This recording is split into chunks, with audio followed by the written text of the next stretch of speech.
Good afternoon. You're listening to My Conscious Dad right here on your hometown station, KHTS. I'm your host, Jazmine Urbina, here in the studio today with my dad and co-host, Alex Urbina, and our board op, Andrew Delgado. I forget to announce you sometimes, so I wanted to acknowledge you today. Today we're talking about letting go of your ego.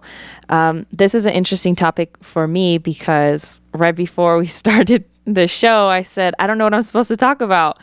And my dad, he said, well, you could talk about how your ego, I guess, in a way kind of controls you or kind of controls us. I let my mind make decisions for me, not realizing that that's my ego talking, not realizing that, like you said earlier, your ego dressed you this morning. Your ego was the one that told you to put this outfit on or to put your makeup on and do your hair and all that stuff. And that's true.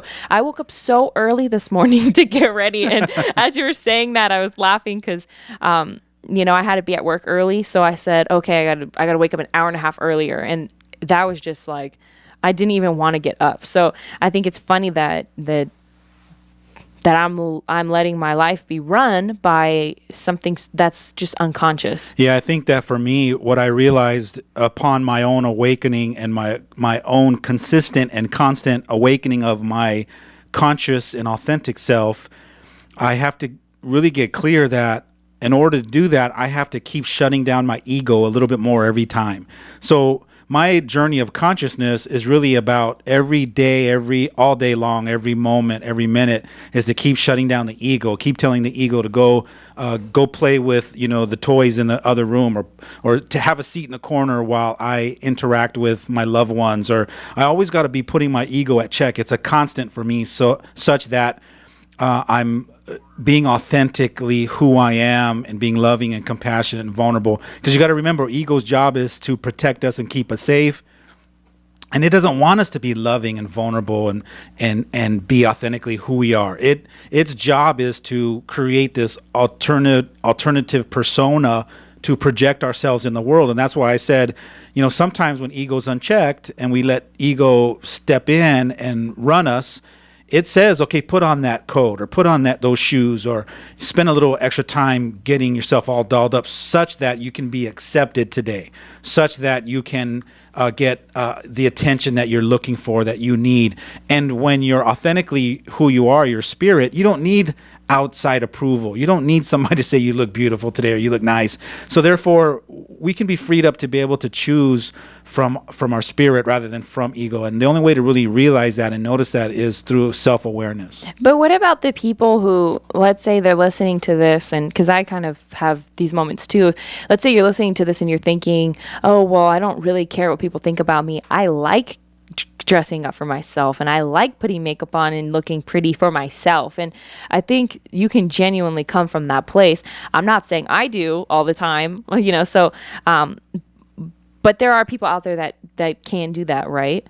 Yeah, absolutely. There's a game that your ego plays that justifies what you're doing and why you're doing it. And then there's a little glimpse of having this amazing, powerful moment that when you're trying to rush or trying to get ready to do something and you realize you're late, there's a part of you that has a little switch inside and you flip it and you go, you know what? I'm not even going to worry about this. And maybe you leave your makeup bag behind, or you skip a certain protocol that you've been doing for so long. And you realize that, you know what? In that moment, you just go, I don't care.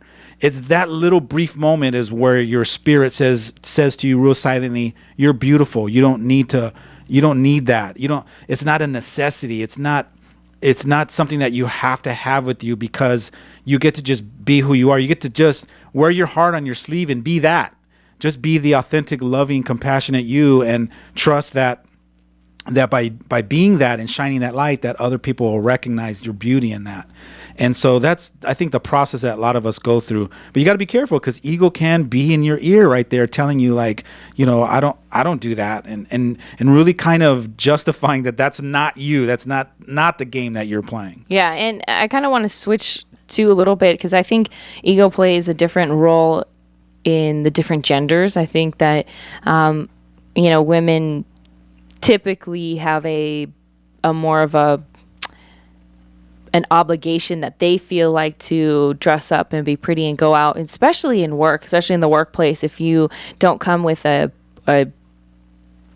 presence, a professional presence, or whatever that looks like in your certain line of work, then no one's going to take you seriously because you're a woman. And that's something, it's either a stereotype or something that we've made up as women, like as a belief.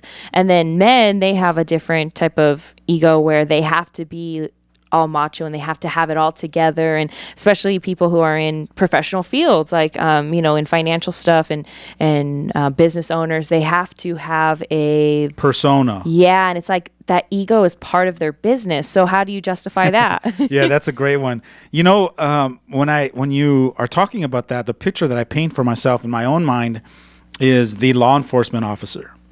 He or she has to put on this badge and go out into the community and protect and serve. And so when they put that badge on, they put their uniform on, they're really putting on this ego. They're putting on this persona that, recognize who I am, that I'm a law enforcement. You have to respect me and all that kind of stuff. But they put this on because they have to wear that ego suit to stay sharp, to be able to come home at night. They have to use that ego as leverage to be able to negotiate interactions with people such that they're able to get information and calm things down and rectify situations and all that kind of stuff. They're kind of the peacemakers. And so they wear that ego because it keeps them sharp. It protects them while they're out there. The challenging part is for the man or the woman to get off their shift, put their gun back in their holster, and it goes in their locker, and and then put on their regular clothes, and then they get to come home and be mom. They get to come home and be loving, compassionate, authentic dad to their kids, and they get to be playful and fun.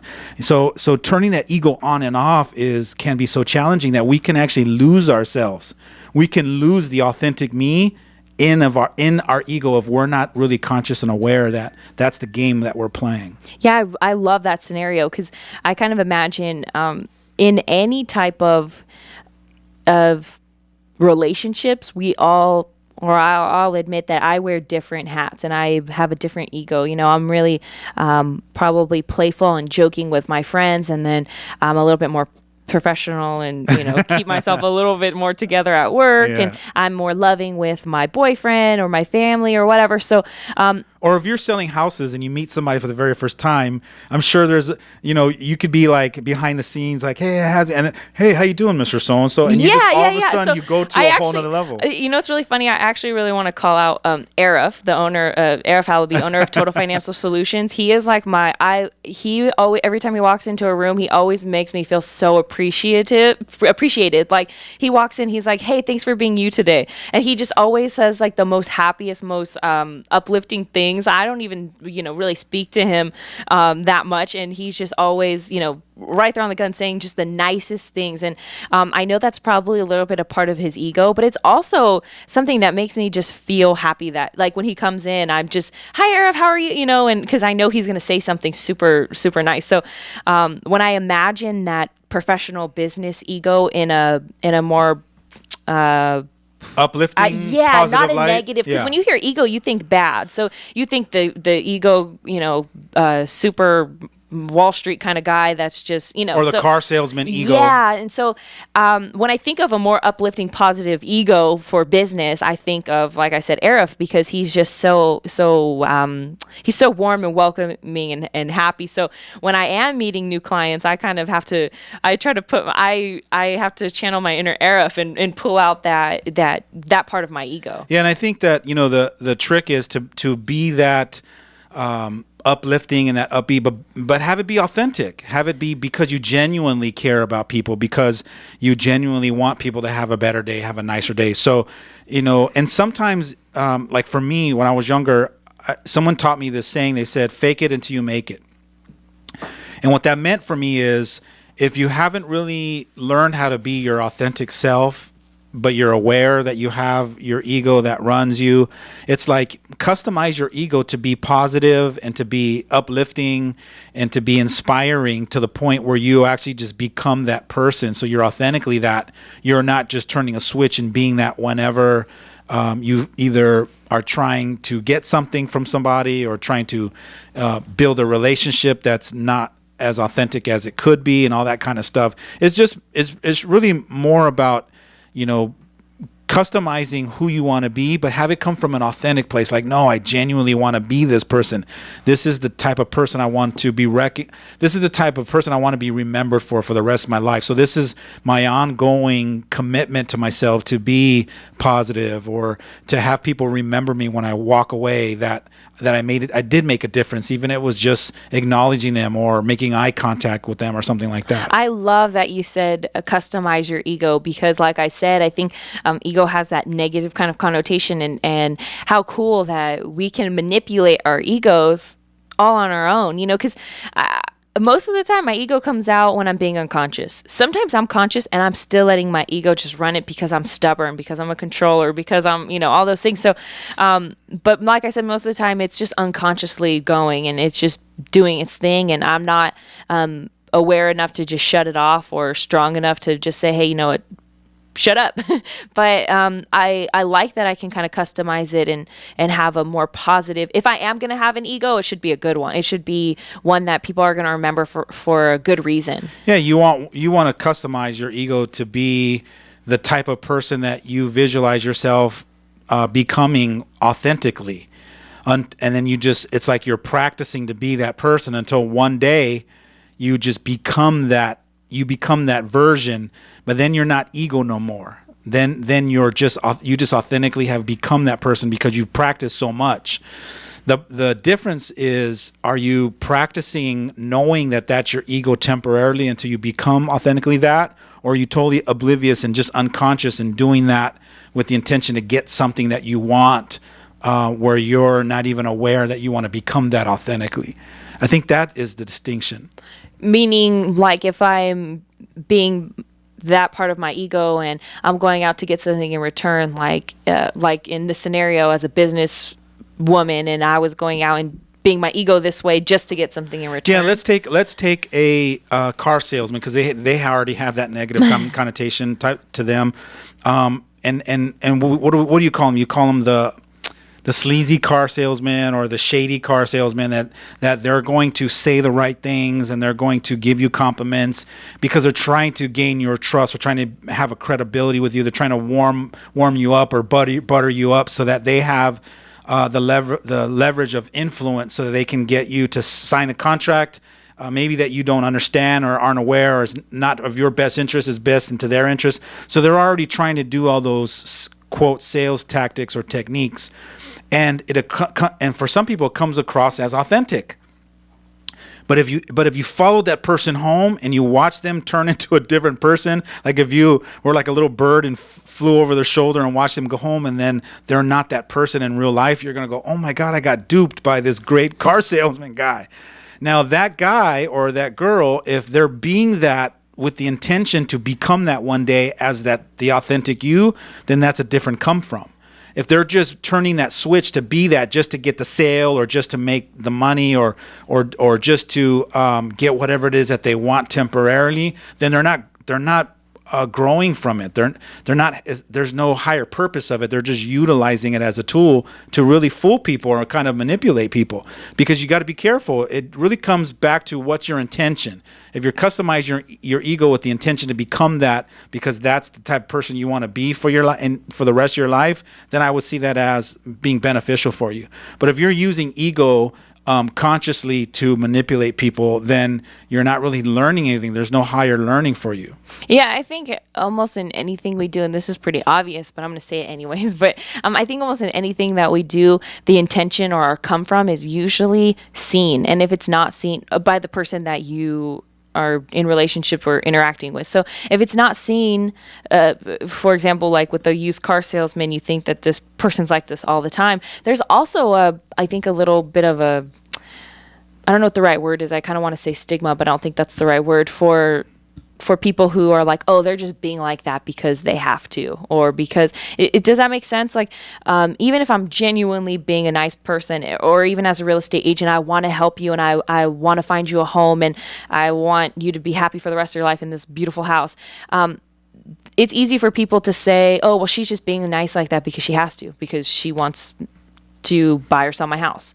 So how do I express a different come from so I don't get that kind of response or that kind of feedback? I think it's just you practicing to be that authentic, caring, compassionate, kind person all the time, such that no matter what scenario you're in or what situation you're in, you're like that all the time. And so it starts to have a natural feel to itself.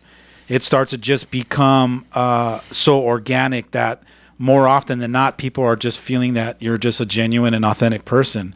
But when you're not practicing it with the intention to be it one day, I think that people that are really in tune with their own authentic self, they can feel the inauthenticity in it. And then earlier, it was funny because you were talking about the makeup, and what I visualized was Alicia Keys right now, I think, is going through a phase where she's doing no makeup. And I think that's pretty phenomenal because it says to me, it's kind of a statement that she's going through this process where she feels she needs to go to this stage where she needs to get rid of all the makeup to finally remember who she is authentically and reconnect back to that beautiful spirit that doesn't need to portray herself in a certain way. And after she comes out of that process and the discovery of realizing who she really is, however long that process is, whether it's 6 months or a year or 3 years or whatever, then she can go back to wearing makeup again. But now she's going to wear it from I get to wear makeup rather than I have to wear makeup. The ego has you have to wear makeup to be accepted, to be liked, to be approved, to be enough for someone else. When you're wearing it from I don't have to, but I get to, is such a freeing experience. And so that's what I visualize when you were talking about the makeup and the whole ego for the women. When you know that you don't have to wear it at all, period, but then from that place you can choose to wear it, is a totally different come from. I've never gone without it, not once in my life. So since we're talking about the come from and the intention, what is the difference between Alicia Keys not wearing makeup and, because that whole thing that you just explained was something that you just made up about her, that you think maybe that's what she's doing, right? That's all my own experience and me making that up. What about other, I guess you could say, feminists or whatever whatever her mission is? What about other ones like Miley Cyrus, who doesn't wear makeup? She doesn't, she promotes kind of the same message in her own, but I think the come from's different, so it's interpreted differently. It just depends. You would have to ask the people in her camp. You would ask, if you knew somebody in the inside, or ask people in her camp, and you go, hey, did that really come from her, or was that made up by her makeup artist or her styling? Because you got to remember, there's styling coaches that try to have you wear a certain haircut to be approved by others. So I don't know how authentic it is. I'm just, again, making up my own story based on the information that I've gathered of authenticity that I've seen her in some of her interviews. And I'm talking about Alicia Keys. Mm-hmm. And so it just depends on, how do you find out what that come from is, if it's authentic or not? Depends on the person. And it also depends on the stage, because you can take Miley Cyrus from her younger years, from 18 to 21, and then you can take the age 22 to 24, and it could be a whole different Miley. It could be a more conscious, more aware, more enlightened.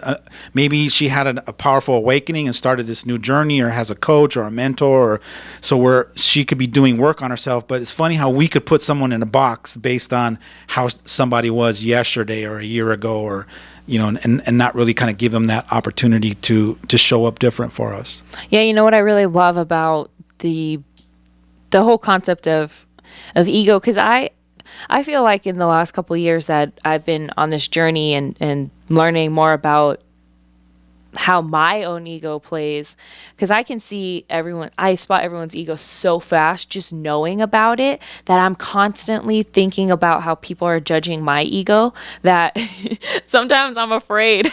So, are you serious? That sounds weird, but I know that my ego plays a game where it's kind of just like you have to have everything all together so that people can trust you and people can really depend on you.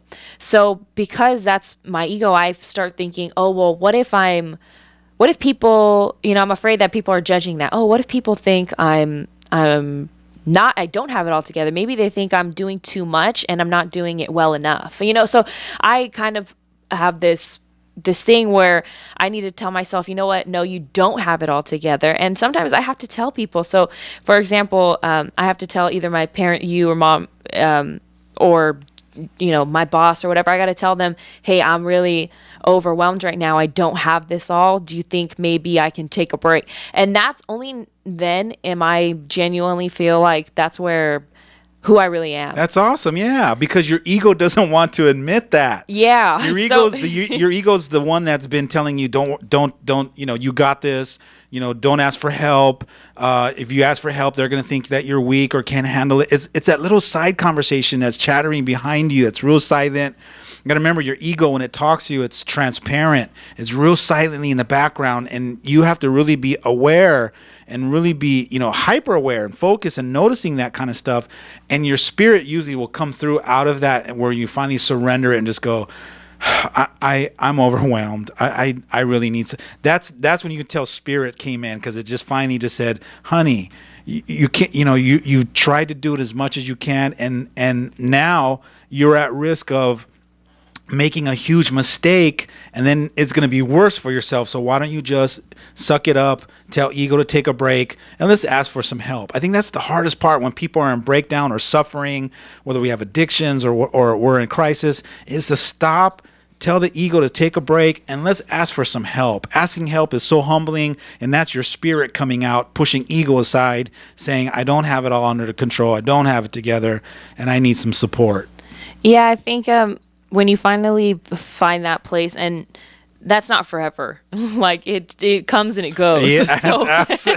You get glimpses of moments of you telling your ego to take a break, and so that imagine what your life will look like if every day, all day long, you're just nope, break, nope, go sit in the corner, nope, take a time out, and you just kept putting ego at check. I've been doing it now more consciously. I started this journey 23 years ago, but really in the last 10 years, I've been really focused on, constantly every day, all day long, is putting ego at check, telling it to take a break, take a back seat. I'm going to spend the day with my kids today or my wife, and just really letting it, letting ego do what its job is. And we come back from the break, I'm going to tell you exactly what your ego's job is, so you get a better clarity of how to let your ego run you when it's proper time to let it run you, and when it's sabotaging you, when to tell it to take a back seat. Awesome. We'll be right back. Stay tuned for more of My Conscious Dad right here on your hometown station, KHTS.